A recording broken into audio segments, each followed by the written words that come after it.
As you saw, we traded Bryan this morning to Tampa for the 37th overall pick on Sunday's draft.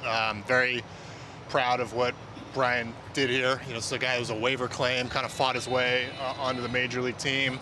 Underwent a lot of great development with our pitching department, using our analytics tools and the work that our pitching coaches did, and made himself into a premium reliever. And Tampa had their eye on him and made what we felt was a very direct and aggressive offer, and we viewed it as an opportunity, and we're sad to see Bryan go. This guy was a warrior and had some big moments, a lot of passion. I wish him very well going forward, but it was a move that we felt like was in the best interest of the organization overall. Is this an indication that more trades are coming and you're looking beyond 2025 now? I think it's a step in that direction. I mean, there's no way around that.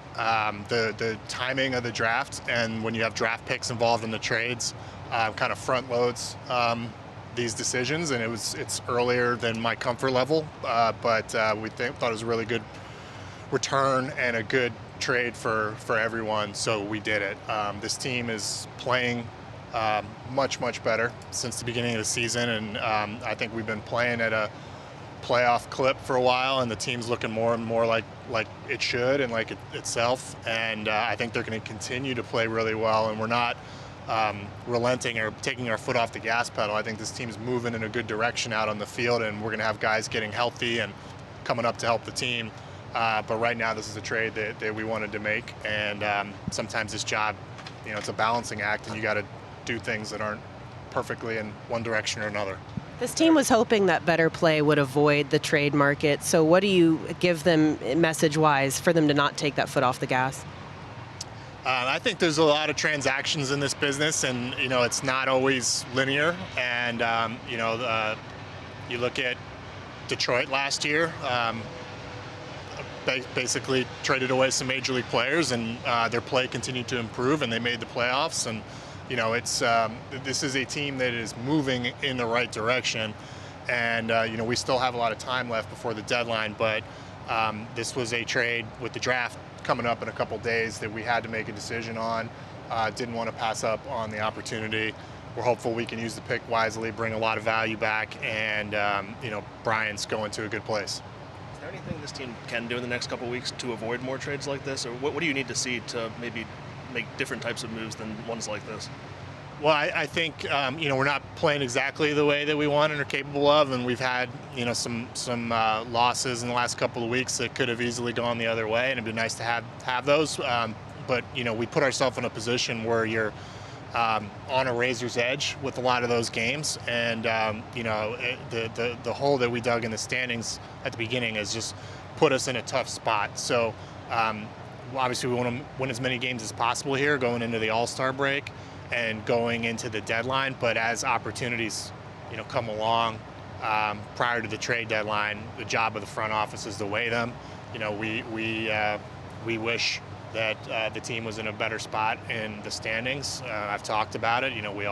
There's a lot of reasons for it, a lot of responsibility to go around, but we've got to look at the present moment and opportunities as they come, and that's what happened this morning. Mike, does this season impact the draft in that you potentially have to consider some players who can get there sooner? In the draft? Well, I don't know that you ever do that in the draft. I think it's also hard to weigh that. You assume that college players move faster, but if you hit on the right high school player, if you choose the right high school player, they can move every bit as fast. So I think we're going to look at the picks from a holistic talent standpoint, especially our early picks, and it's hard to worry about that too much in the draft. How are you replacing him on the roster? We'll have some moves announced here before the game. With Baker being a guy who's under team control through 2028, do you see that as an isolated move of a guy with multiple years, or are kind of all options on the table right now? Yeah, it's not an agenda item to move any good players with multiple years of team control. So I would view it as us acting on a one-off opportunity. I mean, it's not a player that we were shopping or anything like that. The opportunity came. We had a motivated partner We had a deadline coming up with the draft, and we thought it was a really good return, and we said yes. Realistically, this draft pick won't impact the team for another 2, 3, maybe 4 years, and some of these core guys may not be here at that point. How are you balancing a sense of urgency to help the team next year, the season after, versus setting them up for like long-term success? Yeah, I really I don't view it quite that way. The draft picks are opportunities to bring really good players into the organization, and yeah, you may keep them and draft them and develop them, and that may take 2 or 3 years.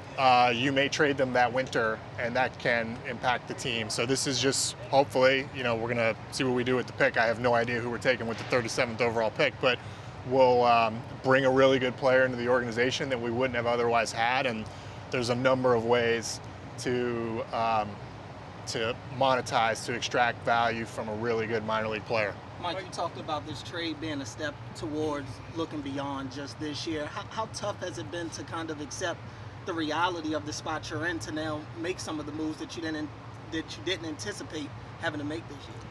It's been brutal. I mean, the start to the year was really painful for everyone, and just a lot of negative fallout from that around the organization. And we've been working hard to recover from it. And I think that we've made steps in the right direction, and we've been working to improve some things and fix some things and get our guys back on the field that haven't been healthy. But this has been a very disappointing season. And I do think we got the operation moving in the right direction now, but there's no hiding from the hole that we put ourselves in. And are we making a trade like this if our record is the reverse of what it is right now? Probably not. So there's no hiding from that. What's your view of what a successful next 3 weeks could look like for the Baltimore Orioles as a franchise, given there are 19 games, given the trade deadline exists, given the draft? I'd like to win as many of those games as possible. I hope the draft falls. I hope we do the right thing in the draft room with our process, do the best that we can, line the board up well, and hope it falls the way that we want. And I hope we have good luck on top of that on draft night. And to whatever degree that we make trades, I hope that we evaluate the talent well, and do moves that are positive for the organization over the long term. This is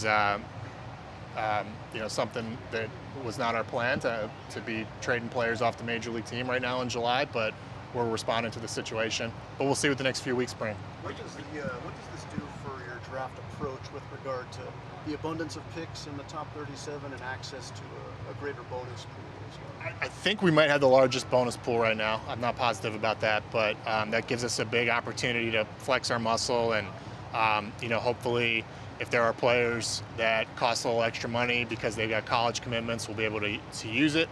And I think that the fact that we had picks at 30 and 31 already, it makes us able to acquire a 37th pick, because you've already scouted players in that neighborhood of the draft. So we should be pretty well prepared for the picks at 37.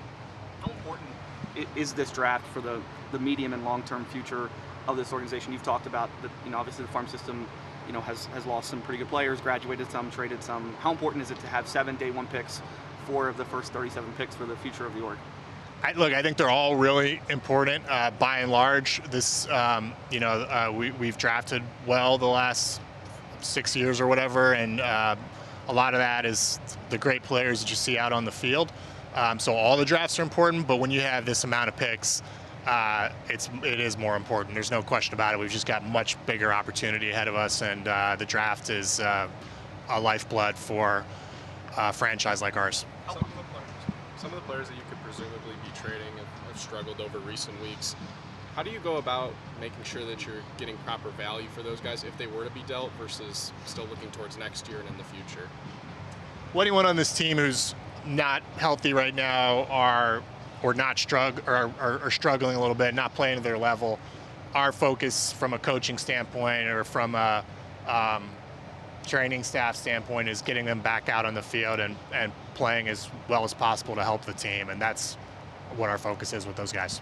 How possible do you think it is that you guys draft a pitcher with with one of those those four first-round picks that you have? I think it's very possible, and I hope that we do. I'd like to get when you have a lot of picks like this, it's nice to have a diverse set of picks, but I've talked to people, I've seen drafts over the years where scouting directors will say they regret trying to diversify a group of picks for its own sake. So we're going to line up the board based on how we think the talent is, and we'll take in that regard, but we definitely want to get some pitching in this draft. Mike, do you expect to be active with expiring contract players with a thought, obviously, get something before they might leave without that? I don't want to talk globally about who we may or may not trade. We're still trying to play hard, trying to win as many games as possible. As we saw today, we had a player who was not in an expiring situation and was part of our plans, but the trade made more sense than not doing the trade in our judgment, and so we did it. And I think that's how we'll approach all of our trades. How much progress have you made on potentially negotiating any extensions with any of these players that might be hitting free agency, or just any players long term? I've not been one to talk about that. There's a lot going on this time of year. It's a hectic month, and it's not something that I wish to comment about at this time. Is it at all possible that there's a scenario where this team can play well enough in the next few weeks that you could actually be a buyer at the deadline? It's definitely possible. It's mathematically possible. The games have to happen, and we'll hope that we are. Do you see any way in which you could kind of thread the needle of selling and buying, maybe adding some major league talent while also shipping off guys who are on this team? I think it's anytime you're making trades or transactions, it's very possible that we get major league talent back, or that we go out and get somebody that we feel like is going to help in the very near term. So we're preparing for everything. It's early. This trade happened early because of the draft pick. The full picture hasn't revealed itself in terms of what all the teams are going to do and what all the players are going to be available, but our group is working on that.